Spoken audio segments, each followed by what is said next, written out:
Magandang gabi, Kabanong. Itago niyo na lang ako sa pangalang Isko. Ibabahagi ko ang nangyari noong ako'y isa pang sundalo. Maulan na gabi noon nang dumating kami sa kampo namin sa isang gubat sa Mindanao. Kami ang pangalawang batalyon na pinadala galing pa sa Maynila. Dahil kasi sa husay at matatalinong taktika ng mga rebelde, nahirapan ang iba naming kabaro. Sa katunayan, pagdating namin doon ay masamang balita agad ang bumungad sa amin. Sa loob ng malaking tent ay tinipon kami ni Teniente Castro. Sa timpla pa lang ng mukha niya ay ramdam na kaagad namin na hindi maganda ang sitwasyon ng labanan sa bundok. Kayo ay pinadala rito ng pamahalaan dahil tagilid ang laban natin sa mga rebelde. Sa katunayan, hindi na nakabalik ang iba nating kabaro. Tahimik lang kaming nakikinig. Kilala ko si Teniente Castro noong nasa Maynila pa lamang kami. Sobrang strikto niya. Ayaw na ayaw niyang inuulit ang sinasabi, kaya dapat ay makinig talaga ng mabuti. Marahil, ito ang unang beses sa buhay ninyo na sasaba kayo sa ganitong misyon. Lahat ng bago sa serbisyo ay ihanda niyo ang sarili ninyo. Lahat naman tayo ay maaari pang makabalik sa mga pamilya natin. Pero hindi lang natin alam kung tayo ba ay babalik ng nakakahon o hindi. Sinasabi ko ito dahil gusto kong asahan ninyo ang mga masaklap na pwedeng mangyari. Ayaw ko nang tatanga-tanga sa misyon na ito. Paganahin palagi ang utak. Wala kayong ibang susundin kundi ang order ko. Understand? Sabay-sabay kaming tumugon. Bukas ng umaga, aalis tayo kahit maulan. Tutumbukin natin ang daan dito papunta sa kabilang bundok. Nandito ba si Sargento Perez? Tumayo ko nang marinig ko ang pangalan ko at sumaludo. Sir, yes sir! Ikaw ang magiging kanang kamay ko dahil ikaw ang medyo nakakataas sa mga kasama mo. Bukod doon, alam kong mahusay ka dahil si Teniente Gabon ang kasakasama mo. Kaya umaasa ako na mas magiging magaan ang misyon natin dito. Understand? Sir, yes sir! Men, makinig kayo. May skill ang good tactics ang mga rebelding makakalaban natin. Ang iba sa kanila ay galing pa sa Middle East para tulungan ang mga rebelde sa bansa natin. May mga sniper sila na biyasa sa kagubatan. Di kalibre din ang mga armas nila. At base sa impormasyon mula sa Maynila, galing mga armas nila sa international terrorist. Magagaling ang mga kalaban. Kaya ayaw ko ng mga bida-bida. Kung hanggang saan lang ang nasasakop ng order, hanggang doon lang. Huwag kayong gagaya sa mga naunang tenyente na nandito. Pinahamak niya ang mga kasama niya dahil sa bad decision.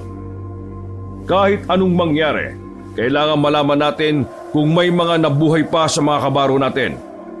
Kailangan natin silang makuha. That's all. Magpahinga na kayo dahil maaga pa tayo bukas. Nagsitayuan na ang mga kabaro ko.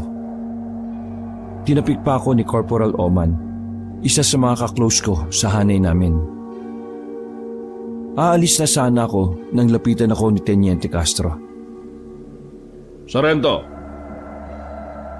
Tumayo ako ng maayos at tumarap sa kanya ng taas noo. Parang kang tanga. Kumilos ka ng normal. Wala namang nakakita. Para namang hindi kita inaanak niyan eh. Lingid sa kaalaman ng mga kabaro ko na ninong ko si Teniente Castro. Hindi lang basta ninong, para ko na rin siyang tatay. Dahil mula nang mamatay si Papa dahil sa gera laban sa mga rebelde, siya na ang tumulong sa akin lalo na sa pag-aaral ko. Tinulungan niya ang nanay ko sa mga gastusin para lang makatapos ako. At ngayon nasa serbisyo na ako, tinutulungan niya pa rin ako. Sa katunayan, siya ang pumili sa akin para makasama sa misyon na yon. Hindi lang dahil inaanak niya ako, kaya niya ako isinama. Alam niya rin kasi ang kakayahan ko. Wala pa kasi akong 2 taon sa serbisyo. Ilang misyon na ang napagtagumpayan ko. Dahilan para maluklok ako bilang sarhento. Sir, baka makalata sila sa... Aray! Siniko niya ako sa tagiliran. Para wala makakita sa amin, ay nagpunta kami sa tent niya. Mag-isa lang siya doon, kaya doon kami nakapag-usap ng mas maayos. Kapag tayong dalawa lang, gusto kong kalimutan mo muna yung mga rango natin at kung ano tayo. Masyado na akong stress sa mission na ito. Bukod sa alam kong magaling ka, kinuha kita para kahit papaano may nakakausap ako. Kasuwal akong umupo sa harapan niya. Wala naman pong problema sa akin yun, Nong. Ikaw lang naman ang iniisip ko Dahil baka isipin na naman ng mga kabaro natin may paborito kayo. Kaya ako ang napapaboran mo sa mga decision making. Mga tanga sila kapag yun ang iniisip nila. Malamang ikaw talaga. Lahat ng kasama mo mga private first class. Nangangapa pa sila. Bakit? Meron bang mas gagaling sa'yo sa hanay ninyo? Ninong talaga, pinapalaki mo naman yung ulo ko Pero, inaanak, hindi biro itong misyon na ito. Ibang-iba ito sa lahat. Ako na nagsasabi. Umayos ako ng pagkakaupo at nagsindi ng sigarilyo. Paanong ibang-iba? Dahil sa sobrang delikado? Hindi. Kaya ako nasabing ibang-iba dahil sa mga na-recover namin bangkay ng mga kabaro natin. Anong meron? May natuklasan ba kayo? Tumango-tango ang ninong ko.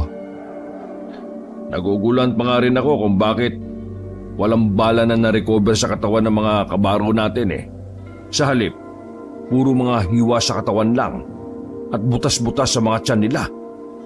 Parang hayop ang pumatay sa kanila Kasi kung matitinik na rebelde ang nakapatay sa kanila, makakapuno tayo ng isang balding bala. Kaso wala. Hindi kaya ibang rebelde ang nakapatay sa kanila? Na anak, walang ibang rebelde sa bundok na yon, base sa report. Grupo lang ni Baldo ang may hawak ng bundok na yon, kaya napaka-imposible na may iba pang grupo doon. Ngayon lang ako nakarinig niyan Ang gulo nga. Kaya napansin mo, hindi detalyado ang naibigay kong report kay Major. Hanggang ngayon kasi, hindi rin ako sigurado. Ayaw ko maglabas ng impormasyon hanggat hindi ko pa nakukumpirma kung paano ba talaga namatay yung mga kasama natin. Hindi kaya iba yung taktika na ginagawa ng mga rebelde? Baka sinadya nila yon para isipin natin na kulang sila sa baril. Yan ang aalamin natin. Kaya dapat bukas ng umaga, umalis na tayo. Nong, sino-sino na ba yung nakakaalam nito? Si Teniente Gabon. Sa kanya ko lang sinabi. Sandali lang ang pag-uusap namin na yun ni Teniente Castro. Pumunta na rin ako sa tent namin. Pagpasok ko, tinawag agad ako ni Corporal Oman. Lumapit naman ako sa kanya. Buddy, handa ka na ba bukas? Ako pa tinanong mo talaga. Ako kasi hindi ko alam Parang bigla na lang akong kinabahan. What I mean is, parang iba yung mangyayari sa atin. Alam mo, nung bata pa ako, sabi ng lola ko, kapag kinakabahan ka raw, dapat daw huwag ka na munang tumuloy sa lakad mo. Iba raw yun. Hindi naman ako pwedeng umatras, buddy. Gusto mo bang mabatukan ako ni Teniente? Tinapi ko siya sa balikat. Normal lang ang kabahan, pre. Ano ka ba? Ganyan din ako nung first time ko. Basta, galingan lang natin. Walang mapapahama kung susunod tayo sa order. Alam mo, minsan iniisip ko, ginagawa tayong pambala ng mga nakakataas sa atin Alam naman pala nilang mga biyasang rebelde ang mga kalaban natin, tapos bubuo sila ng grupo na puro baguhan. Isipin mo na lang na Magandang oportunidad to para ma-promote ka. Kaya yan. Nung gabing yun, ay maaga kaming humiga. Hindi kami makatulog ni Oman dahil sa sobrang lamig. Bawal naman din kaming magyakapan dahil yakap namin ang mga baril namin. Hindi ako makatulog. Ako rin eh. Bad trip. Tara, Tara saan? labas tayo. Tumila na naman yung ulan eh. Di ba tayo maalilintikan yan kay Tenyente? Bakit? Papaalam ba natin? Sira ulo ka talaga. Eh saan ba tayo pupunta? Wala. Lakad-lakad. Paantok. Eh maputik eh no? Arte mo. Tara na. Baka may magising pa sa mga kasama natin. Palihim kaming lumabas ni Oman ng tent kabanong. Wala nang ulan noong mga oras na yon, pero basa pa rin ang daan. Tulog na ang lahat ng kasama namin. Maging sa kabilang dalawang tent ay tahimik na rin. Wala silang kaalam-alam na lumabas kami. Lalo na si Ninong. Hindi namin alam kung saan kami pupunta nun. Basta naglakad-lakad kami. Hanggang sa namalayan na lang namin na medyo malayo na pala kami sa kampo. Uy, ilog oh. Gusto ko sana maligo kaso lamig eh. Oh, baka mabati ka pa dyan. Malay mo may maligno di jackpot ka. Umupo kami sa malaking bato at naglabas si Oma ng sigarilyo. Pagbuga namin ng usok, napatayo kami nang makitang may lalaking tumatakbo sa batuhan. Uy, Hindi tayo pwedeng makialam. May isa pang lalaki ang mahabol. Makiusap! Wag mo ako saktan! Pero nagulat na lang kami nang bigla nilang sinakmal ng kung sino ang lalaking yon. Bulagta kaagad ng lalaki. Hindi yan sakop ng order. Baka mayari tayo kapag nakialam tayo. Gagi buddy. Eh anong klaseng tao yun? Hindi ko rin alam no, pero palagay ko, kailangan na natin bumalik sa kampo. Hindi na kami nagtagal doon. Mahirap na. Umuwi kami sa kampo ng balisa. Sa halip na antukin, mas lalo tuloy kaming hindi nakatulog kakaisip sa nangyari. Kahit na anong gawin namin, hindi namin matukoy kung anong klase ng tao yon. Kinaumagahan ay maagang nagising ang lahat. Pinaporma na kami ni Teniente Castro sa tapat ng kampo. Napansin ni Teniente na kulang kami ng isa. Pasimple kami nagkatinginan ni Oman. Kinutabang kami na baka ang nakita namin yon ay kasamahan namin. Sinong nawawala? Sir! Si Valdez, sir! Valdez? Saan naman pumunta yon? Sir! Mamasya kagabi, sir eh! Tapos hindi na nakabalik! Lintik! Men! Huwag niyong tutularan ng mga hinayupak na umatras sa laban, ha! Kapayapaan ang pinaglalaban natin dito! Hindi mga sarili natin! Sa mga nakakakilala kay Valdez na yan, ibigay ang buong pangalan sa akin. Walang bayag! Lalong dumiretso ang tindig naming lahat dahil sa madidiin na salita ni Teniente. Ihanda niyo ang mga sarili ninyo. Ayaw ko lang duduwag-duwag. Understand? Sabay-sabay kaming tumagon. Okay, men. Follow me. Nauna nang naglakad si Teniente.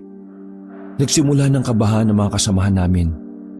Kitang-kita ko yon sa mga mukha nila.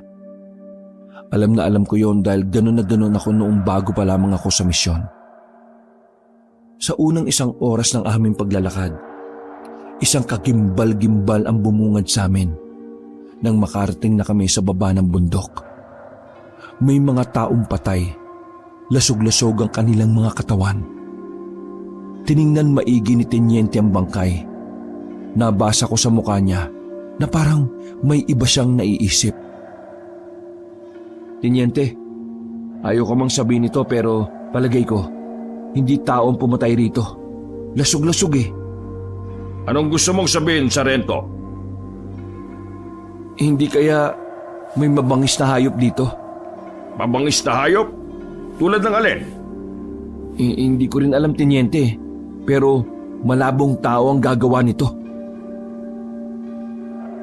Hindi bababa sa 10 bangkay ang na-recover namin. Lahat ng yon ay puro mga sibilyan. Sa palagay nga namin mga magsasaka o kaya mga ngaso. Sa gilid kasi nila ay ang mga itak na parang hindi man lang nila nagawang bunutin. Sarento, tingnan nyo isang to. Agad kaming lumapit sa bangkay na nasa harapan ni Oman. Hawak-hawak pa ng bangkay na yon ang buntot pagi at ang isang supot ng bawang. Naging malaking palaisipan para sa amin ang mga bangkay na yon, Kabano. Tahimik lang si Tenyente pero alam ko, iniisip niya rin ang bagay kung ano ba talaga ang nangyari. Ganun pa man, wala kaming pakialam. Hindi pinansin ni Tenyente dahil labas na yun sa misyon na gagawin namin. Mga bandang hapon, mga dakong 3:00, may natanaw na kaming barangay. Nag-alangan kaming lumapit dahil kailangan pa naming malaman kung wala bang mga rebelde doon. Sumenya si Tenyente na lumapit pa kami ng bahagya. Nagmasid muna kami sa paligid. Karamihan sa mga naroon ay mga bata at kababaihan. Wala kaming nakita mga lalaki na kasing idara namin. Sarento, kumabila kayo. Radyohan nyo kami kung ano ang mga nandun. Masusunod, Tenyente. Isinama ko si Oman at ang isa pa na si Jello na private first class. Dahan-dahan at maingat kaming naglakad paikot sa kabilang bahagi ng barangay. Wala kaming nakitang kahina-hinala kaya nagradyo na ako kagad. The area is clear, sir. Naunang pumasok sina Tenyente sa barangay at sumunod naman kami. Pagkakita pa lang sa amin ng mga tao ay natakot na sila. May iba na nagsipasukan na sa bahay. Ang iba naman ay niyakap na lang ang kanilang mga anak. Huwag po kayo matakot sa amin. Mga militar po kami. Hawak ng gobyerno. Hindi kami mga rebelde kaya huwag na kayo mabahala. Kahit sinabi ni Tenyente yon, nakatingin lang sa kanya ang ibang tao. Hindi ko alam kung ano ba talaga ang pinagdaanan nila. Pero kitang-kita ko ang trauma. Parang bago kami dumating doon ay may mga nangyari na. Naglakad pa kami at huminto kami sa isang bakuran na may nagwawalis na matandang babae. Tumingin din siya sa amin. Nabitiwan niya ang hawak na walis nang malaman na kami ay mga sundalo. Nagmamadali siyang lumabas ng bakuran. Tapos nilapitan niya si Tenyente at tinuwakan sa kamay. Pakiusap, tulungan niyo po kaming maibalik ang asawa at anak ko. Nagkatinginan kami ni Oman. Maging si Oman ay nahihiwagaan na rin sa nangyayari. Magandang hapon po sa inyo, nanay. Ano po bang nangyari sa asawa at anak nyo? Nanginginig ang kamay na matanda, kung kaya't inalalayan na muna namin siya. Pumasok na kami sa bakuran nila para paupuin at pakalmahin ang ali. Nanay, kalma lang po kayo. Ano po bang nangyari? Kinuha sila ng mga halimaw. Pagkasabing yun ng ali, ay nagkatinginan ng lahat. May narinig pa akong tumawa, kaya agad ko silang sinaway. Halimaw, nanay. Sigurado ba kayo sa sinasabi ninyo? Muling hinawakan ng ali ang kamay ni Tenyente. Takot na takot yun. Naluluha pa ito habang nagsasalita. Halimaw sila. Kinuha nila ang lahat ng kalalakihan dito para gawing isa sa kanila. Nagpaparami sila. Hindi ko na napigilang makisabat. Masyado na kasi akong naiintriga sa mga sinasabi ng ali. Mawalang galang na po. Pwede niyo bang sabihin kung sino sila? Ilarawan niyo na rin po para mas maintindihan namin. Napansin kong napalunok pa ng laway ang ali. Kinakabahan talaga siya. Pangit ang mukha nila. Matutulis ang ngipin at mahaba ang kuko. Mga aswang sila. Doon na kami kinilabutan ni Oman. Hindi pa man masyadong nagpapaliwanag ang matanda. Palagay ko ay totoo ang kanyang mga sinasabi. Alam ko kasi kung kailan nagsisinungaling ang isang tao. Sandali. Ano kamong sabi ninyo? Aswang? Opo, mga aswang po sila. Hindi ko alam kung papaanong nagkaroon ng aswang dito, pero marami sila. Mga mababangis. Kaya tulungan niyo kami. Baka kung anong gawin nila sa mga asawa at anak namin. Teka lang nanay ah. Ang iniisip ko po mga rebelde ang kumuha sa mga asawa at anak ninyo. Anong aswang ang sinasabi ninyo? Teniente, hindi kaya totoong may aswang? Hindi kaya aswang din ang pumatay sa mga nadaanan nating bangkay? Yung isa sa mga bangkay, may dalang buntot pagi at mga bawang. Yung dalawang yun, parehong pangontra sa aswang, Teniente. Pakiusap, maniwala naman kayo sa akin. Totoo ang sinasabi ko. Totoong may mga aswang. Hindi nagsalita si Teniente. Sinenyasan niya ako at sandali kaming lumayo. Hindi ako naniniwala sa mga aswang. Pero kung ikaw ang nasa kalagayan ko, Sargento, anong gagawin mo? Teniente, tingin ko, dapat nating malaman kung aswang ba talaga o hindi. Kasi, kung nagkataon na totoo pala, baka tayo naman ang mabiktima nila. Hindi tayo pwedeng madelay sa destinasyon natin. Base sa latest report, may mga kabaro pa tayong buhay pero bihag ng mga rebelde. Kailangan natin silang mailigtas kaagad. Kung ano po sa tingin ninyo ang makakabuti, sir? May batang lalaki na lumapit sa amin. Sa tansya ko, nasa edad 7 pa lang yon. Wala siyang tsinelas, tapos tumutulo pa ang uhog. Mamang pulis! Bata, hindi kami pulis. Mga sundalo kami. Hinaplos ko pa ang ulo ng bata. Huliin niyo po yung mga aswang. Umupo ng bahagya si Teniente para kausapin ang bata. Bata, may nakita ka bang aswang? Opo, nakita ko po sila. Nakakatakot. Marami po silang kinuha. Kasama papa ko. Mga aswang po sila. Nakakatakot po sila. Huliin niyo po sila.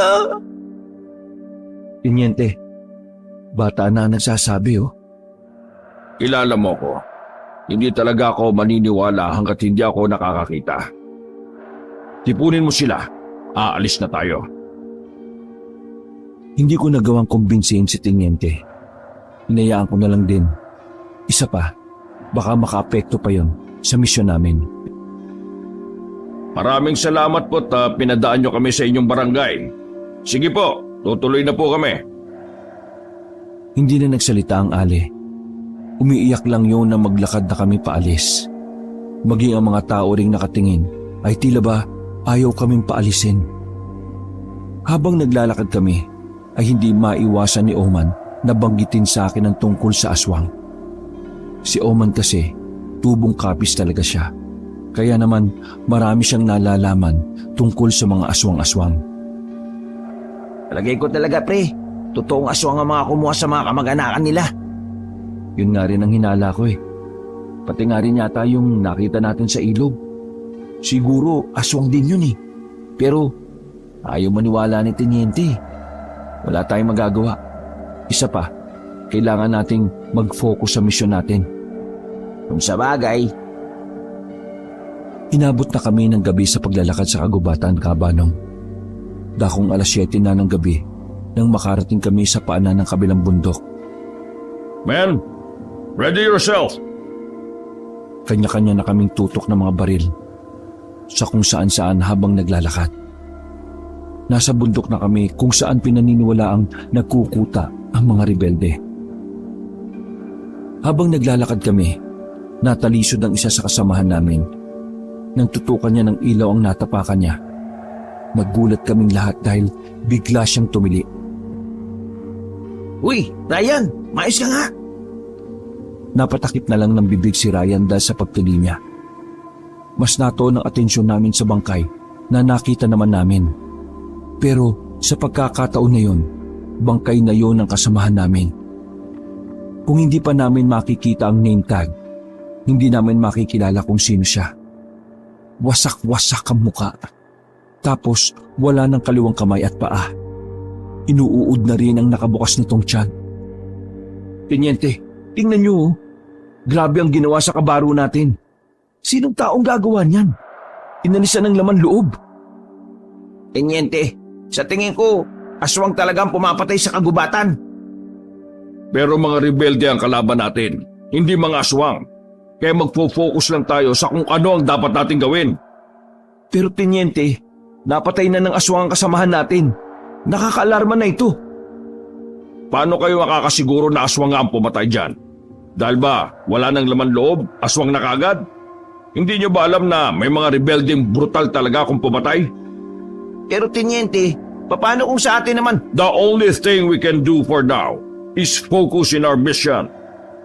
Wala kayong papansinin na kung ano-ano na hindi related sa mission natin. Understand? Sir, yes sir! Wala kaming nagawa ni Oman kundi manahimik na lang. Samantala, inutusan naman ni Tenyente ang iba naming kasama na takpan na lang muna ng mga dahon ng saging ang bangkay ng kasamahan namin. Kung ano man ang kalaban natin sa mission na ito, hindi tayo patitibag. Now, let's move! Bumalik kami sa paglalakad. Paakyat na kami sa bundok. Marahan lang kami dahil may mga parte talagang basa pa ang lupa. Mga ilang sandali lang ay sumenya sa amin si Tenyente. Sabay-sabay kaming umupo. May narinig kaming kakaibang tunog. Parang mabangis na hayop na gutom na gutom. Move, move, move! Nauna nang naglakad si Tenyente. Nakasunod kami sa kanya para hanapin kung saan nagmumula ang kakaibang tunog na yon. Habang maingat kaming naglalakad kabanong, palakas ng palakas ang tunog. Pagtutok namin ng ilaw, nakita na nga namin ang isang lalaking nakasuot din ng uniforme na kagaya ng sa amin.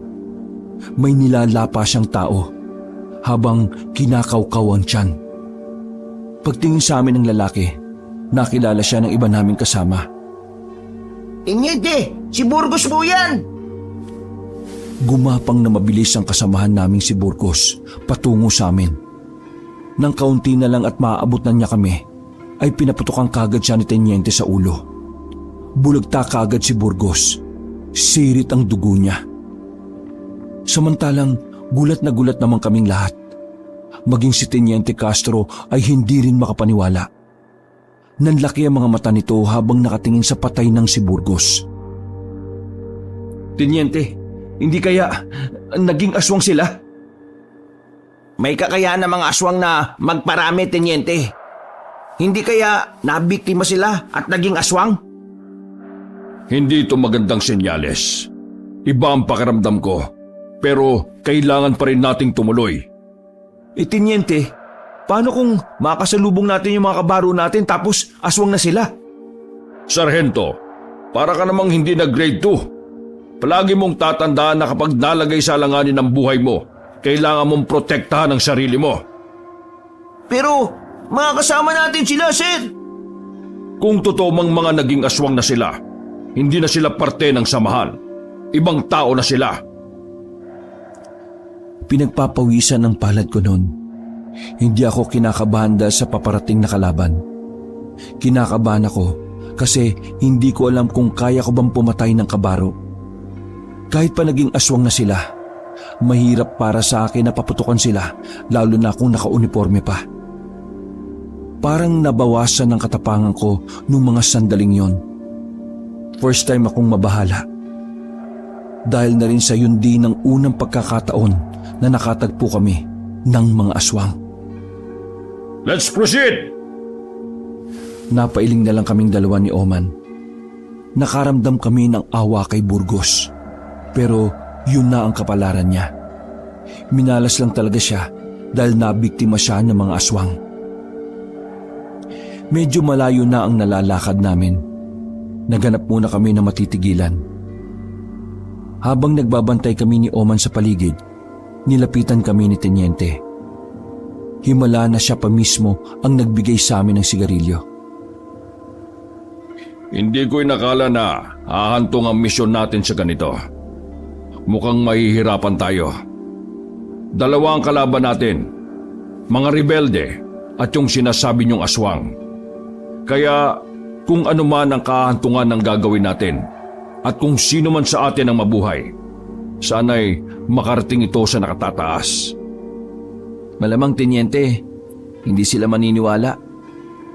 Ang hirap din naman kasing ipaliwanag yung mga naonang batch na pinadala baka naging mga aswang na. Natawa na lang kaming tatlo.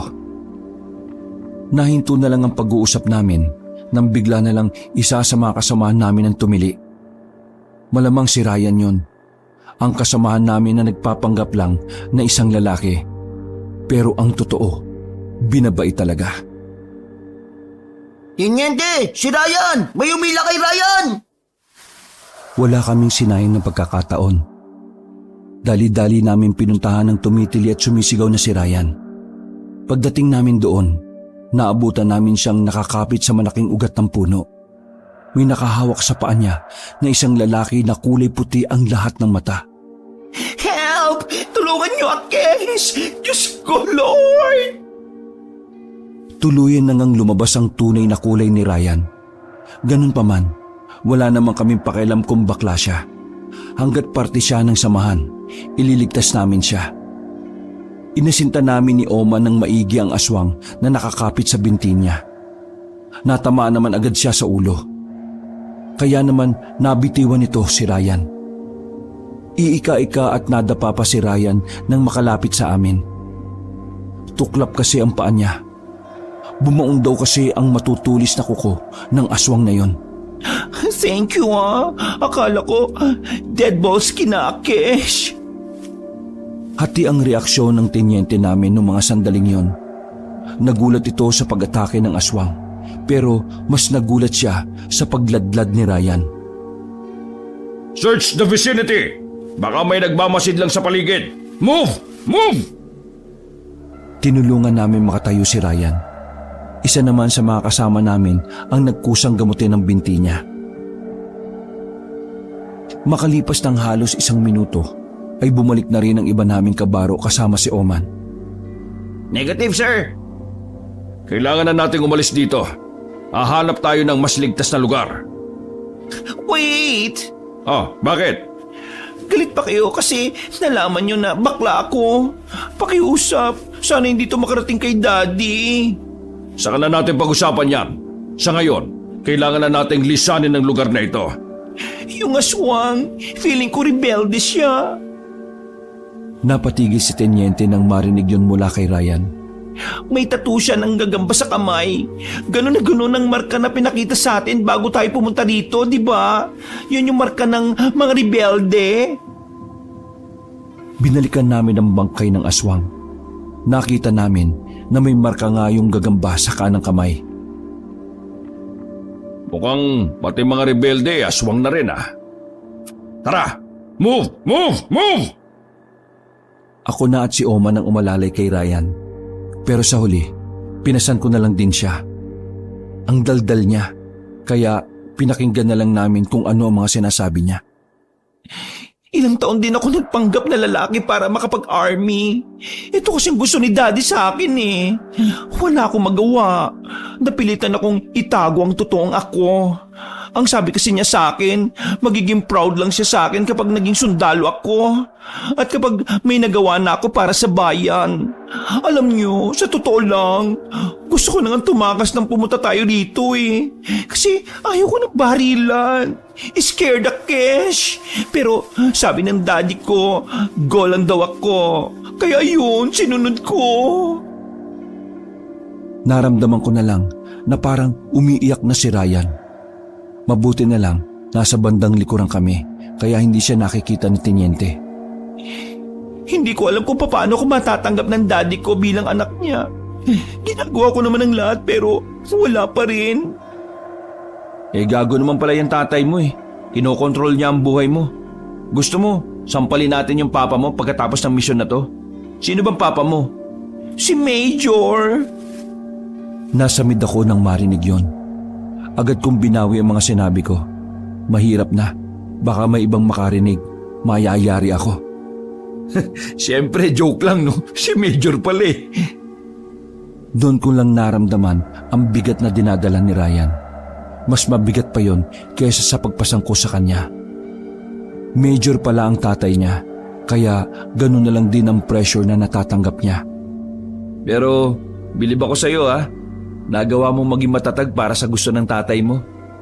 Sargento naman, baka may love ako dyan sa'yo. Yan ang hindi pwede. Gusto mo bang pulbusin ka ni Tenyente? Halos kalahating oras na ang nakalipas, Kabanyong. May natagpuan na kaming kuweba. Sinuyod muna namin ang paligid para tingnan kung may mga aswang o wala. Nang masiguro namin na ligtas ang area, ay saka na kami pumasok sa kuweba. Mahaba ang kuwebang yon, pero hindi na namin tinumbok pa. Sa buka na lang kami pumwesto para makapagpahinga. Magpahinga muna tayo. Pero asawahin nyo yung mga baril ninyo, ha? Ibinaba ko na noon si Ryan.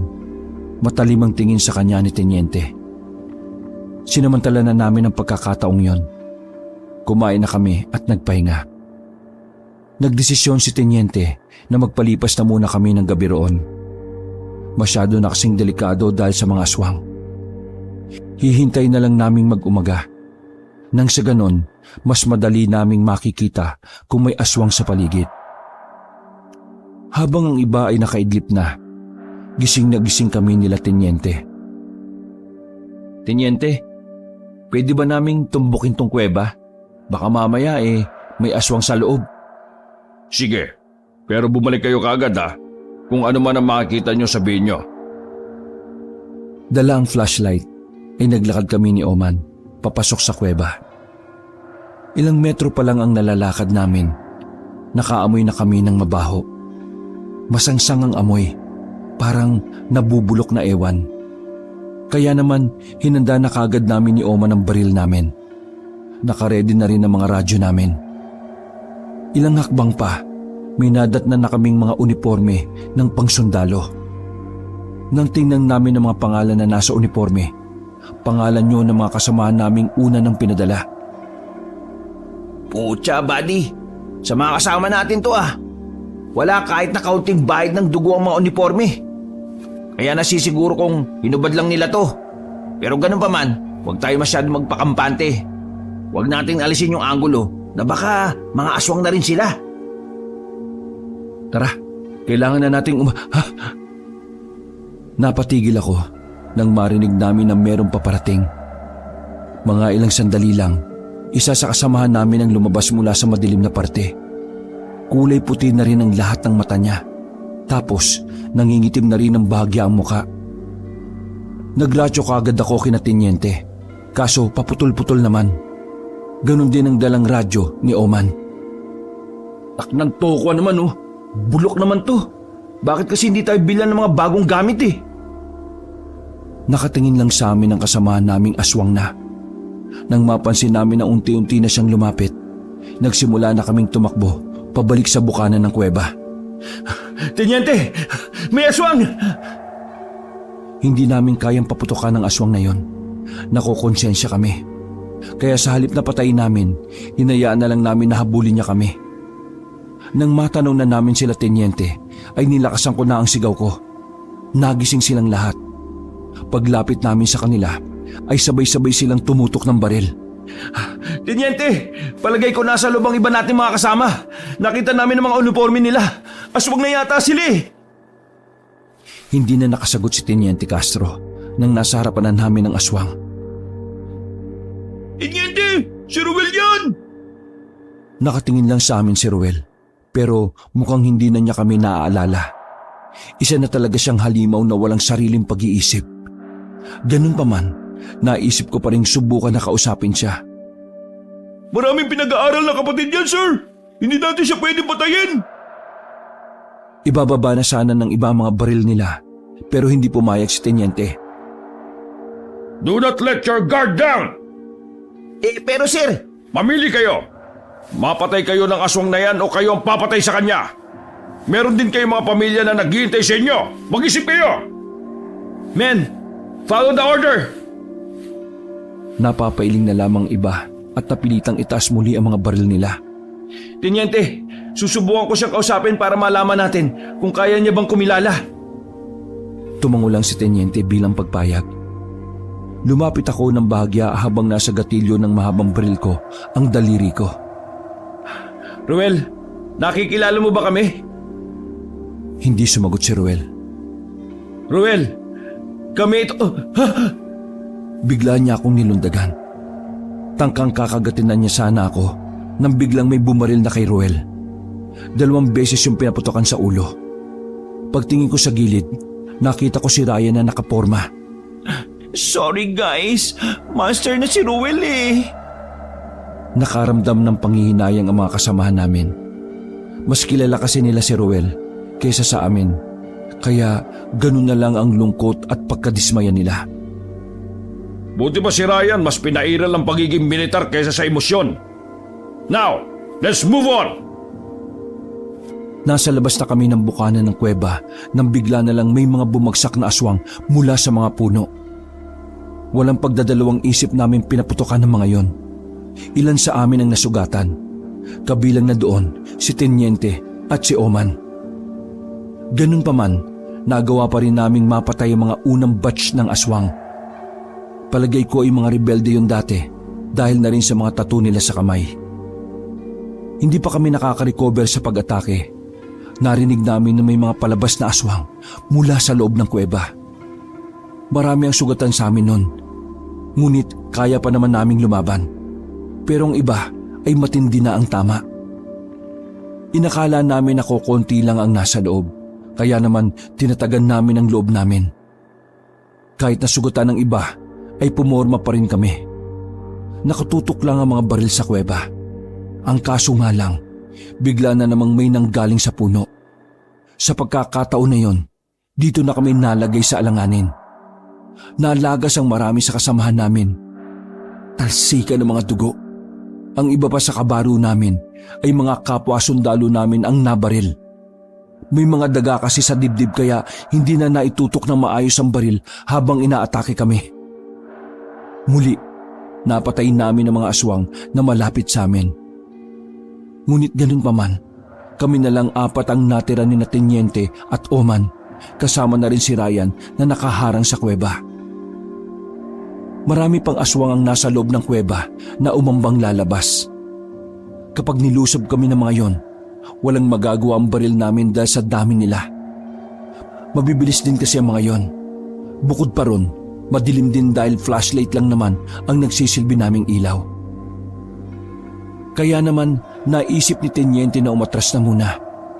Yun ang paraan na kanyang naisip para makasalba ng mga sandaling yon. Retreat! I said retreat! Paikaikang dinampot ni Ryan ng isa pang baril. Isinukbit yun sa kanyang kilikili. Tiningnan niya lang kami at ngumiti. Hindi makalabas sa mga aswang dahil nakaharang si Ryan sa daanan nila. Nakatutok din ng 2 baril sa mga yon, kaya kahit na papaano, nag-aalangan ng mga aswang. Ryan, anong gagawin mo? Sabi ko umatras na! That's an order! Sorry, Teniente. This girl is on fire! Umalis ka dyan, Ryan! Saktong nakatapat pa kay Ryan ang nakatumbang flashlight, kaya nakita namin ang huli niyang ngiti. Nagsalita siya at nagulat kami dahil binalik niya ang boses niya bilang lalaki. Patawarin niyo ako, Teniente. Pero this time, hindi ako susunod sa inyo. Pakisabi na lang kay Daddy na ang bakla niyang anak ay mamamatay bilang bayani. Ryan! Hindi na siya lumingon sa amin. Nagpaulan siya ng maraming bala sa mga aswang na naroon. Lasog-lasog ang katawan at basag ang bungo ng mga aswang na naroon. Buong akala namin ay yun na ang pinakahuli. Pero nanlumo kami nang meron pa palang kasunod. Sa pagkakataon na yon, ang mga kabaro namin na naging aswang ang palabas ng kuweba. Tumakbo na kami paalis. Masakit man sa amin na iwan si Ryan pero kailangan naming makaligtas. Habang papalayo kami, nakita namin kung papaanong pinagtulungan siyang lapain ng mga dati naming kasama.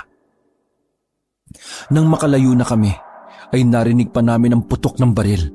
Pero makalipas lang ang halos 1 minuto, ay natahimik na rin ang kagubatan. Hudyat na ang baklang si Ryan ay tuluyan ng namatay. Nakatakas kaming 3, pero sobrang bigat ng kalooban namin. Hindi namin inakala na darating kami sa ganoong punto, na kailangan pang may magsugal ng buhay para lang makaalis kami. Makalipas ang ilang oras na paglalakbay sa kagubatan, ay narating na rin namin ang kuta ng mga rebelde. Pero wala na kaming inabutan sa mga naroon. Isang maliit na barangay yon. May mga kabahayan na yari sa bato. Pero nagmistulang ghost town na yon dahil lahat ng naroon ay bangkay na. Puno ng langaw ang daan. Marami ding bahay ng natuyong dugo ang bawat dingding ng kabahayan. Tenyente, ligtas ba tayo dito? Akay-akay ko si Tenyente na mas may damage siya kaysa kay Oman. Yung tuhod kasi ni Tenyente ay may tapyas dahil sa kagat ng isang aswang, habang si Oman naman ay kalmot lang sa likuran. Wala na tayong choice. Doon sa malaking bahay. Tara, doon tayo magpahinga. Baka may tao dun. Bukas ang ilaw eh. That's an order. Pinasan ko na si Tenyente para mas mabilis kaming makarating. Paglapit, yun na ang bukod tanging bahay na hindi inabot ng kaguluhan. Malinis pa sa loob.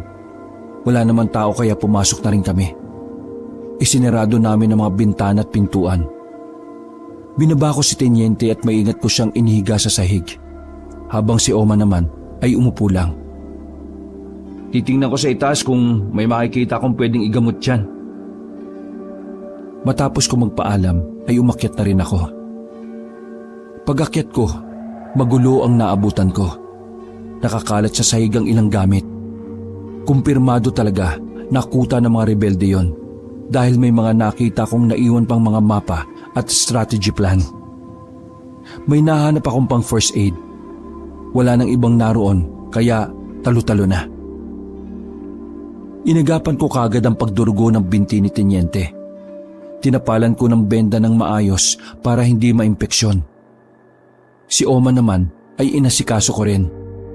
Hindi grabe ang tama niya, pero siyempre kahit paunti-unti ang nawawalang dugo sa kanya ay hindi pa rin dapat baliwalain. Nakapagpahinga kami kahit na papaano. Wala na kaming ibang mapuntahan, kaya kahit hindi namin sigurado kung ligtas ba kami roon o hindi, talagang pinatos na namin. Tenyente, Sarento, ano bang gagawin natin? Hindi nakakayanin ng mga baril natin ng mga lintik na aswang na yan. Kaya mas magandang may makaligtas sa atin para maihatid ang impormasyon sa mga nangyari. Wala tayong palag sa mga halimaw na yon. Malapit na mag-umaga. Dito na tayo magpalipas. Tama, hindi na tayo malalapitan ng mga aswang kapag umaga na. Lahat sila takot sa sikat ng araw. Ngayon, naiintindihan nyo na ang tunay na laban. Na kahit mga kasamahan mo ay kailangan mong patayin kapag may banta siya sa buhay ng lahat. Tingnan nyo yung nangyari sa iba nating mga kasama. Nagalangan sila, kaya hindi sila nakapaganda.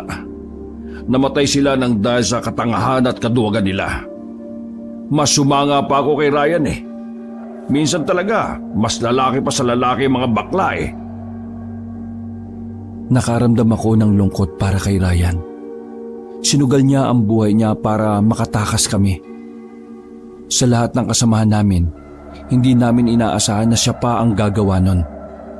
Kung sino pa ang mukhang mahina, siya pa pala ang may tinatagong tapang para sa lahat. Nakakapanginayang dahil alam kong ginawa niya yon para makuha ang papuri ng tatay niya. Tenyente, paano pala natin sasabihin kay Major yung nangyari? Naalin, nabakla si Ryan o naging bayani si Ryan kahit bakla siya? Sasabihin natin ang totoo. Kung hindi pa siya matuwa sa nagawang pagmamahal ni Ryan sa mga kabaro niya, may sayad na siya sa utak. Tumangutango na lang kami ni Oman. Hindi natin alam kung makakauwi pa ba tayo sa kampo. Basta, ito ang lagi niyong tatandaan. Kapag kaya niyong iligtas ang kasamahan niyo, gawin niyo. Pero kapag hindi na, umalis na kayo. Sa mga ganitong sitwasyon, hindi pwedeng lahat ay mamatay. Maswerte tayo kung mabubuhay tayong 3. Hindi ko kayo mapapatawad hanggang sa hukay ko kung pati kayong dalawa ay mamamatay. Tiniente naman, para ka namang namamaalam na sa sinasabi mo eh. Ilang beses na akong namaalam noon sa mga dati kong kasamahan. Pero buhay pa naman ako hanggang ngayon, hindi ba? Sa katunayan sila yung namatay. Natawa na lang kami sa sinabi niya. Nagawa pa talaga niya magbiro kahit na ganoon ang kalagayan namin. Alam niyo ba kung anong natutunan ko sa militar? Sa halos 2 dekada ko ng paninilbihan sa bayan? Ano po ba, Teniente? Umayos ng pagkakaupo si Teniente, saka ngumiti. Noong bago pa lang ako, takot ako mamatay. Lagi kong dinadasal na sana hindi ako maisama sa gera. Dinidinig naman ako ng Diyos dahil palagi akong nasa kampo lang. Pero habang tumatagal, habang nakikita kong namamatay yung mga kasama ko nang wala akong ginagawa, pakiramdam ko, isa lang akong palamuti na may hawak ng baril. Kaya mula noon, palagi ko nang gustong makasama sa mga operasyon. Naisip ko na bilang sundalo, kapag iniiwasan mo pala ang kamatayan para sa pansarili mong kapakanan, hinahayaan mong masaktan ng bayan. Ang kamatayan kasi nandyan na yan Hinihintay na lang talaga ang oras mo, na hindi mo rin naman alam kung kailan. Kaya ako, sa halip na maghintay, kung kailan ako mamamatay binibigyan ko ng saysay ang mga natitirang oras ko rito sa mundo. Malay ko ba kung kakaunti na lang pala ang araw ko? Kailangan ng isang sundalo ang tapang, pero mas kailangan niya ng pagmamahal. Ang tapang na walang pagmamahal, mas madaling wasakin ng takot at pangamba. Kaya kayo mga bago sa serbisyo, alalayan niyo ang puso at ang inyong isip. Para kahit namamatay kayo, nakangiti kayo na aakyat sa langit. Medyo gumaan ang pakiramdam ko sa mga sinabi ni Teniente Cabanong.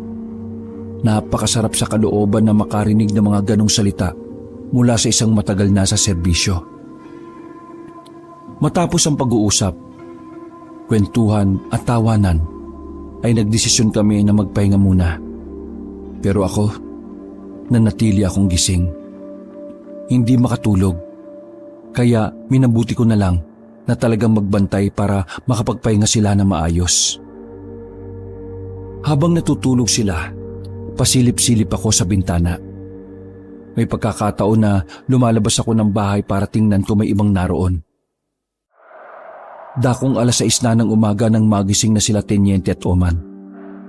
Hindi ko na namalayan na kaidip na rin pala ako habang nakasandal sa dingding. Naalala kong nagbabantay ako sa labas. Nakampante ako nang makitang maliwanag na. Umalis na kagad tayo. Baka bukod sa mga aswang may mga buhay pa palang rebelde at balikan tayo dito. Move! Move! Move! Hindi na nagpaalalay si Teniente ng mga sandaling yon.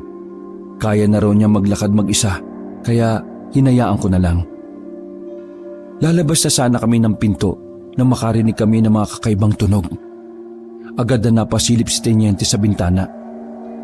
Punyeta! Nandito na sila! Akala ko ba hindi sila lalabas ng umaga? Paano nangyari yun?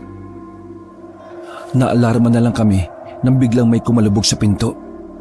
Nang silipin namin ulit ay nasa tapat na sila ng bahay. Kinilabutan ako nang makita ko mga nakaunipormeng aswang. Lahat sila ay tumutulo pa ang laway. Naloko na! Nakaharang sila sa pintuan. Saan tayo lalabas? Teniente, dito! Tinuro ko pa ang bintanang salamin at saka ako binasag. Medyo maliit lang ang bintana pero kasya naman ang isang tao. Teniente, tara na! Tumingin lang sa akin si Teniente sabay ngumiti. Alam ko na kung anong ibig sabihin nun, kaya kinabahan ako. Hirap na akong tumakbo kaya kapag sinama niyo ako, maabutan lang nila tayo. Lahat tayo mamamatay. Kaya umalis na kayo. Iipunin ko silang lahat dito sa loob para walang humabol sa inyo. Pero Teniente! Sarento, move! That's my last order! Naiyak na lang ako nang makita ko ang huling ngiti ni Ninong sa akin. Buddy, tama si Tenyente. Kailangan may makaligtas sa atin. Inaanak, yung regalo ko sa iyo para sa darating na Pasko. Nasa ninang mo. Nakita ko may tumulong luha mula sa mga mata niya. Hindi ko na rin napigil ang sarili kong maiyak. Sobrang dami na naming napagsamahan. Siya na ang tumayong tatay sa akin. Noong mga sandaling yon, ayaw ko talaga siyang iwan. Pero palagi niyang sinasabi sa akin na kapag may order ang nakatataas, wala akong ibang gagawin kundi sundin yon. Masaya ako para sa iyo, anak. Maging mas mahusay ka pa sanang sundalo. Tumalikod na sa amin si Tenyente. Hinila na ako ni Oman at pinaunang lumusot sa may bintana. Paglusot ni Oman, nakita na lang namin na bumukas na ang pinto. Marahang nagsipasukan ng mga aswang. Nagawa pa nga makapagyabang ni Tenyente noong mga pagkakataon na yon. Ako, laban sa lahat, mga mahihinang nilalang! Nagpaulan ng bala si Tenyente at sinamantala na namin yon para tumakbo palayo. Nang medyo malayo na kami, ay natanaw namin sa loob ng bahay na sobrang dami na pala nila. Naghalo na ang mga nakauniporming sundalo at mga rebelde. Takbo lang kami ng takbo ni Oman Kaabanong. Napasandal na lang ako sa katawan ng puno dahil sa sobrang pagkadismaya sa nangyari. Wala man lang kasi kaming nagawa. Sobrang dami ng aswang. Totoo na kung sumama kami kay Tenyente, wala nang matitira sa amin. Ayos lang yan, buddy. Wala kang kasalanan. Ginusto ni Tenyente yung para sa kaligtasan natin. Mga gagong aswang na yan, papatayin ko silang lahat. Papatayin ko sila!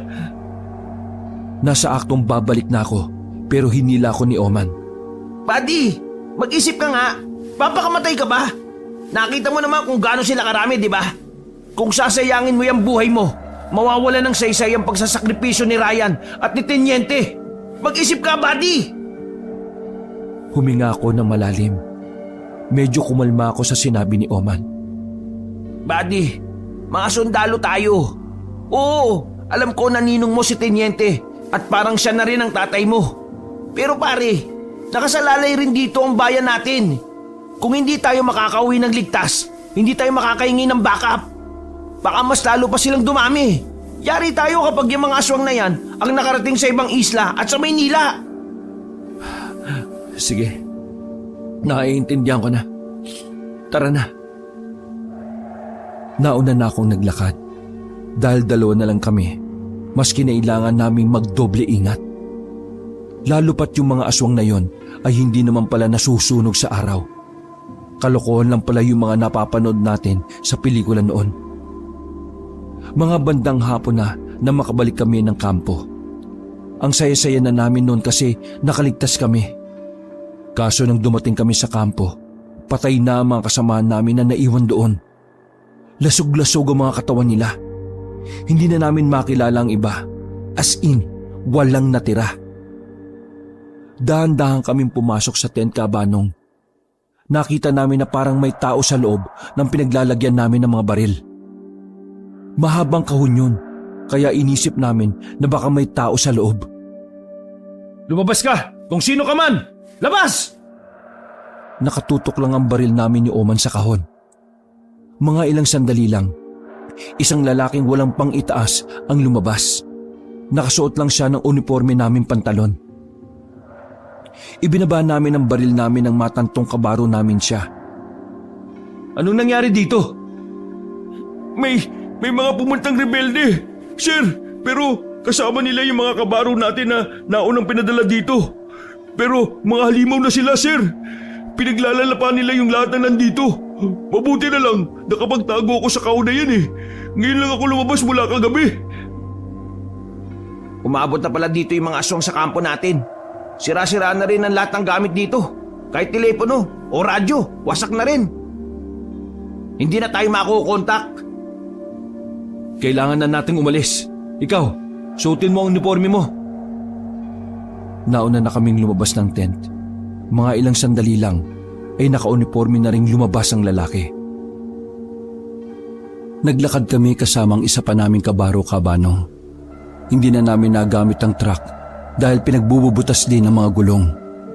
Sa kalagitnaan ng aming paglalakad, nakaramdam kami ng mga kaluskos sa gilid. Mabilis kaming gumilid at hinawakan ng maigi ang mga baril namin. May mga dumaan na nakauniforme ng kagaya ng samin. Kahit medyo malayo sila, halata na kagad namin ng mga aswang na yon. Nang nasa harap na sila, nagtaka na lang kami nang marinig na may nagsasalita sa kanila. Buong akala lang kasi namin ay hindi talaga nakakapagsalita ang mga aswang. Pero ibang aswang yata ang napakinggan namin nun. Para silang may isip din ng tao. Ubus na ang mga kasamahan natin. Yung iba, niyanggaw namin. Yung iba naman, ginawa namin pagkain. Saan naman tayo nito? Mukhang wala na tayong mahahanap na tao. Patay na yata sila, Tenyente. Eh di ba? Yung mga next batch ng batalyon na dinala pagkatapos natin nilapa sa kuweba, malamang ubos na rin yon. Nawiwindang ako sa mga pagkakataon na yon. Yung mga narinig ko kasing nagsasalita ay yung mga dati naming kabaro. Mapuputla na sila at aswang na talaga. Pero nasa katinuan pa sila. Napagtanto na namin na may mga aswang palang hindi nabubura ang alaala. Ang pagkakaiba nga lang, ang pinakauna nilang naiisip kapag nakakita sila ng tao ay kumain o kaya naman ay pumatay. Nakahinga kami ng maluwag nang umalis na ang mga aswang na yon. Paano nakakapagsalita sila at naaalala pa nila tayo? Sarento, may naalala akong sinabi sa akin ng lolo ko sa Kapis. Ano yon? Ang sabi niya, kapag ang taong buhay pa ay niyanggaw, magiging aswang siya pero naroon pa rin ang isip niya. Makakapag-isip siya, makakapagsalita rin. Kaso nga lang, mas mangingibabaw ang pagkatakam niya sa laman.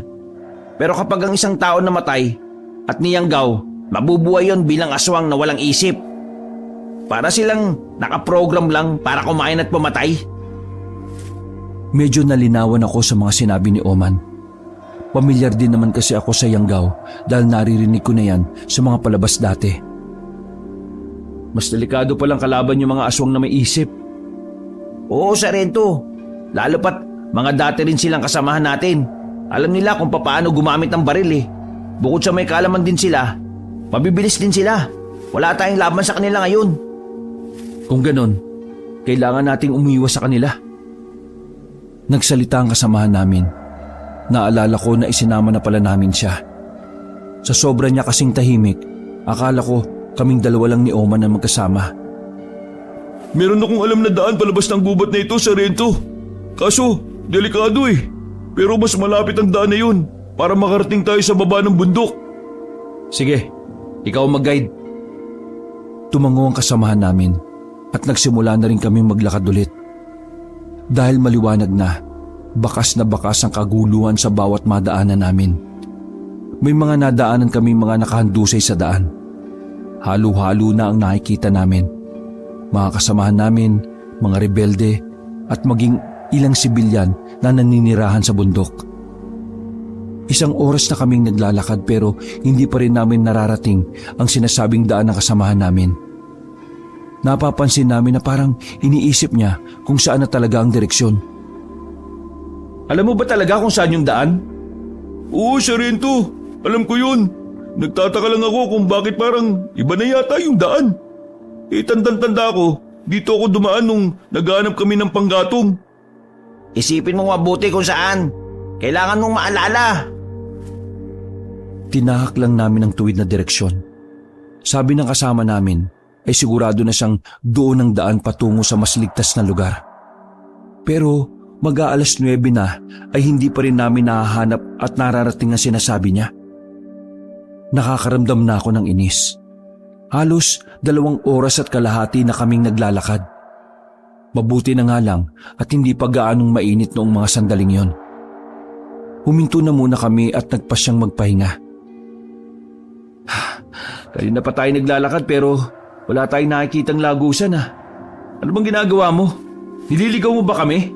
Naku, hindi, Sarento. Nakalimutan ko lang talaga yung daan eh. Bago ka lang ba sa samahan? Opo, sir. Bago ka lang. Ano bang pangalan mo? Nakitingin ako sa nameplate na nasa kaliwang dibdib niya. Ako po si Corporal Henry. Cuangco. Henry Cuangco. Ibang pangalan ang binabanggit mo kumpara sa nakalagay sa nameplate mo ah. Nagmamadali na kasi akong dumampot ng uniforme kanini kasi baka iwan niyo ako eh. O sige, anong first name ni Teniente Castro? Hindi na siya nakapagsalita. Nakita na lang namin ang kakaibang ngiti sa mukha niya. Ang galing mo, Sargento ah. Sa lahat ng mga kasama nyo, ikaw ang may utak. Ang sarap siguro ng utak mo, no? Pumorma na kami ni Oman. Naramdaman na lang namin na may dalawa pa palang kasamang lalaking yon. Maya-maya lang, nagbago na ang anyo ng lalaki. Pumangit na ito at lumabas ang matutulis na pangil. Habang ang mga kasama naman niya ay parang asong ulol na naglalaway. Dito na kayo mamamatay, mga sir! Mauna ka, siraulo! Wala kaming sinayang na pagkakataon. Pinagbababaril namin sila. Nakagapang pataas ng punong nyug ang lalaki, habang ang dalawa niyang kasama naman ay sabog ang bungo. Dahil sa ginawa naming pagpapaputok, naalarma namin ang iba pang aswang na nung mga sandaling yon, nasa kalapit na lugar lang pala. Good luck, mga sir! Parating na ang iba! Wisit! Retreat! Tumakbo na naman kami ni Oman. Yun na lang talaga ang magagawa namin. Hindi na kami pwedeng makipagbabara ng barilan. Paubos na ang mga bala namin. Hindi rin naman kami nakapag-reload sa kampo dahil lahat ng baril doon ay kinuha ng mga aswang. Sargento, mauna ka na! Gago, magkasama tayo! That's an order! Gago ka ba? Mas mataas ako sa'yo? That's an order pinagsasabi mo. Magkasama tayong tatakas! Hinila ko si Oman. Nagpagulong-gulong kami nang madulas kami pababa ng bundok. Ganun pa man, hindi namin binitiwan ang baril namin. Nang tumingala kami, nakita namin nasa itaas sila. Para silang mga gagambang gumagapang. Nagpaputok kami ng mangilan-ngilan. May mga natatamaan naman kami. Pero parang hindi sila nauubos. Kapag nababawasan, may nadadagdag kagad. Ganun na karami ang nagawang aswang. Sumabit ako sa sanga ng puno. Hindi ko matanggal-tanggal ang pagkakasabit nun, kaya nagkaroon kami ng problema. Habang tinatanggal ni Oman ang uniforme ko na sumabit sa sanga, nagpapaputok ako dahil nasa 20 metro na lang ang layo nila. Nakahinga ako ng maluwag na matanggal na ni Oman ang pagkakasabit ko. Bababa na sana kami pero napahinto kami sa nakita namin. Ilog na pala ang babagsakan namin. Wala na kaming ibang madadaanan kundi yun lang. Paglingon namin, palapit na ang mga aswang. Kung hindi kami tatalon doon, magiging merienda kami ng mga lintik na aswang.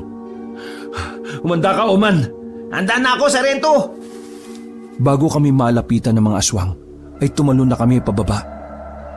Para akong mabibingi na bumagsak na kami sa tubig. Nang makaahon kami, nakita namin na hindi na nila kami binaba. Nakatanaw lang sila sa amin. Sargento, mukhang takot sila sa tubig, oh! Kung ganon, magpadala na lang tayo sa agos. Pumunta kami sa parte na may malakas na agos. Humawak na lang kami sa katawan ng puno. Bago kami tuluyang tangayin, nakita naming tila galit na galit ang mga aswang. Lamig na lamig kami sa tubig pero ang mahalaga sa amin, nagawa naming takasan ang sandamukal na aswang na yon. Wala kaming ideya kung saan kami dadali ng alon na yon. Basta't hinigpitan na lang namin ang hawak namin sa katawan ng puno. Makalipas lang ang halos 30 minutos, bumara na ang troso sa batuhan kaya umahon na rin kami. Mababaw na ang tubig sa parte na yon. Sa hindi kalayuan, nakita naming may mga kababaihang naglalaba. Lalapitan sana namin sila para magtanong pero natanaw din namin ang ilang armadong lalaki. Lumapit kami ng bahagya at nagtago sa gilid. Mga rebelde sila. Namumukhaan ko ang isang lalaking mataba, balbasarado at malaking tiyan. Siya si Baldo, ang leader ng mga rebelde. Bilisan nyo na ang maglaba. Baka mamaya dumalaw na ang mga punyeta mga aswang na yon. Hindi kayo pwedeng mamatay dahil kayo lang ang nagpapaligaya sa amin. Nagtawanan ng mga rebelde at kita sa mga mukha nila ang pagiging manyakis.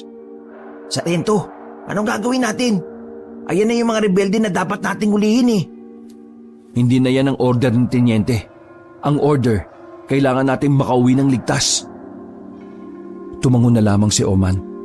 Hindi na namin pinansin ang mga rebeldeng yun. Palihim kaming umalis. Ginabi na naman kami nang makarating na kami sa isang barangay. Nasa paanan sila ng bundok. Maraming kabahayan at halos dikit-dikit na. Nagdadalawang isip ako noon kung tutuloy pa ba kami doon. Hinala kasi namin na may ilang pang rebelde na nakatira doon. Kapag nakita nilang nakauniforme kami o kaya kapag nakita nilang wala kaming tatak na gagamba, siguradong sasabog ang bungo namin. Nag-obserba lang muna kami sa barangay na yon. Nakatago kami sa mga puno. Hindi nagtagal, nakita na lang namin na may mga armado nang nagsilabasan. Mahahaba ang mga dala nilang baril. Ang iba ay nakasakay pa sa isang truck na halatang ninakaw lang sa mga dating kampo ng militar. Nagulat na lang kami kabanong nang biglang may mga nagsampahan na aswang sa bubong ng kabahayan. Doon nagsimula ang putukan. Nagkandalabo-labo na sila. Habang abala sila sa pagpapatayan, nakita kong naiwan na walang tao ang truck. Yun na lang ang natatanging paraan para mas mabilis kaming makaalis. Tinansya muna namin ni Oman ang sitwasyon. Hinihintay na muna namin silang makalayo sa sasakyan. Nang makatsyempo kami, saka kami lumabas at tumakbo patungo roon. Cover me! Lahat ng aswang na lalapit sa akin ay pinapaputukan ni Oman sa ulo. May ilang rebelde ang nakakita sa amin pero wala silang nagawa. Nilalapa na kasi sila ng aswang. Pagsakay namin ng truck, pinagbababaril kami ni Baldo. Dumating na pala sila. Pero buti na lang ay hindi kami natamaan. Sakto na naiwan din ang susi ng truck kaya pinandar ko kagad. Sinagasaan ko ang mga nakaharang na aswang at rebelde. Wala na silang nagawa nang makalabas na kami sa barangay na yon. Para kaming natanggalan ng tinik sa lalamunan nun. Gamit ang truck na yon, nakarating kami sa lokal ng Mindanao. Nagbigay kami ng salaysay base sa mga nangyari. Agad naman nilang pinaalam sa mas nakakataas ang mga impormasyon na dala namin. Kinabukasan ng umaga, dumating si Major. Sa kanya namin unang sinabi ang detalyadong pangyayari. Pero siyempre, hindi agad siya naniwala na mga aswang ang nakalaban namin at hindi rebelde. Maging ang iba ring opisyal ay hindi kumbinsido sa mga sinabi namin. Para maniwala, nagpadala sila ng mga helikopter dun sa area na yon. At dun nila nakita na hindi nga normal ang mga taong naroon. Nagsagawa sila ng airstrike. Dinamay na rin nila ang kuta ng mga rebelde dahil sinabi namin ang lokasyon. Napatay at naubos nila ang lahat ng aswang sa bundok. Pero may mga rebelde pa rin nakatakas kasama si Baldo. Ang mga natuklasan nila ay nilihim na lamang sa publiko. Maging kami ni Oman ay sinabihan din na ibaon na lang namin sa limot ang tungkol sa aswang. Samantala, habang nagpapahinga kami sa klinik, ay pumasok si Major. Nabasa niya kasi sa report namin na kasama sa mga namatay ang anak niyang si Ryan. Major, namatay po si Ryan para sa amin, para sa bayan, at para sa inyo. Nakita kong lumungkot lang ang mukha ni Major. Tumango-tango lang siya. Baka sa mukha niya ang pagiging proud sa anak niya. Hindi na namin sinabi ang tungkol sa tunay na pagkatao ni Ryan, ang kanyang kabaklaan. Hinayaan na lang din naming mabaon yun sa limot. Kagaya na lang din ng tungkol sa mga mababangis na aswang. Wakas.